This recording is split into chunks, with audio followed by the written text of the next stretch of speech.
সংসদের বিতর্ককে ঘিরে যে রাজনৈতিক উত্তাপ তৈরি হয়েছে তা আবারও বাংলাদেশের সংসদীয় রাজনীতির পরিচিত এক চিত্রই সামনে এনেছে। অভিযোগ, পাল্টা অভিযোগ এবং ব্যক্তিগত মর্যাদার প্রশ্ন।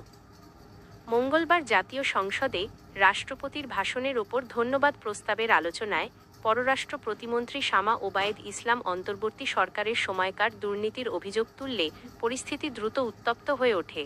তিনি তরুণ নেতৃত্বের ভূমিকা নিয়ে কটাক্ষ করে বলেন, ফেসবুক রাজনীতি বা অনলাইন প্রচারণা দিয়ে রাষ্ট্র পরিচালনা করা যায় না। তার বক্তব্যে পরোক্ষভাবে বিরোধী শিবিরের তরুণ নেতৃত্বকেও রাজনৈতিকভাবে চ্যালেঞ্জ করা হয়।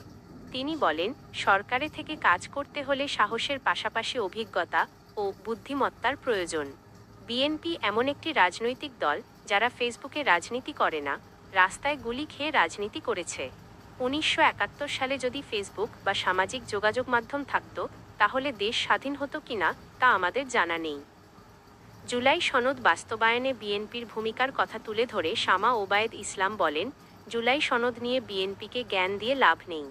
দেশের জন্মের পর থেকে খাল খনন, গার্মেন্টস শিল্প, সংসদীয় গণতন্ত্র, তত্ত্বাবধায়ক সরকার থেকে শুরু করে নারী শিক্ষার মতো বড় সংস্কারগুলো বিএনপির হাত ধরেই হয়েছে। বর্তমানে ফ্যামিলি কার্ড, ফার্মার্স কার্ড সহ নতুন প্রজন্মের জন্য যেসব উদ্যোগ নেওয়া হচ্ছে, সবই তারেক রহমান ও বিএনপির হাত দিয়ে হচ্ছে। ভবিষ্যতে জুলাই সনদ এবং গুম খুনের বিচারও বিএনপির হাত দিয়েই বাস্তবায়িত হবে বলে তিনি মন্তব্য করেন। এ সময় পররাষ্ট্র প্রতিমন্ত্রী সংসদে উপস্থিত তরুণ সংসদ সদস্য নাহিদ ইসলাম ও হাসনাত আবদুল্লাহর নাম উল্লেখ করে তাদের আবেগের প্রতি সম্মান জানান এবং নতুন বাংলাদেশ গড়ার আহ্বান জানান। এসব বক্তব্যের জবাবে বিরোধীদলীয় চিফ হুইপ নাহিদ ইসলাম কেবল প্রতিরোধই করেননি, বরং পুরো আলোচনাটিকে অভিযোগ প্রমাণের জায়গায় ঠেলে দেন। তিনি স্পষ্টভাবে দাবি করেন, যদি দুর্নীতির অভিযোগ তোলা হয় তবে তার প্রমাণও সংসদে উপস্থাপন করতে হবে।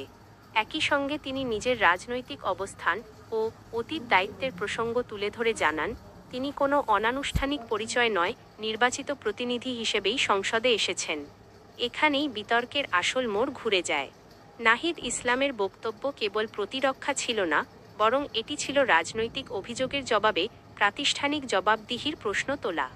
অন্যদিকে শামা ওবায়েদের বক্তব্যে তরুণ নেতৃত্বের প্রতি সন্দেহ ও প্রজন্মগত রাজনৈতিক পার্থক্যের ইঙ্গিত স্পষ্ট হয়ে ওঠে। স্পিকারের হস্তক্ষেপে শেষ পর্যন্ত বিষয়টি আনুষ্ঠানিকভাবে থেমে গেলেও বিতর্কটি একটি গুরুত্বপূর্ণ বাস্তবতা সামনে এনে দেয়। সংসদে এখন আর কেবল নীতির আলোচনা নয়, বরং ব্যক্তিগত অবস্থান, প্রজন্মগত রাজনীতি এবং সামাজিক মাধ্যম নির্ভর রাজনৈতিক সংস্কৃতির সংঘাতও স্পষ্ট হয়ে উঠছে।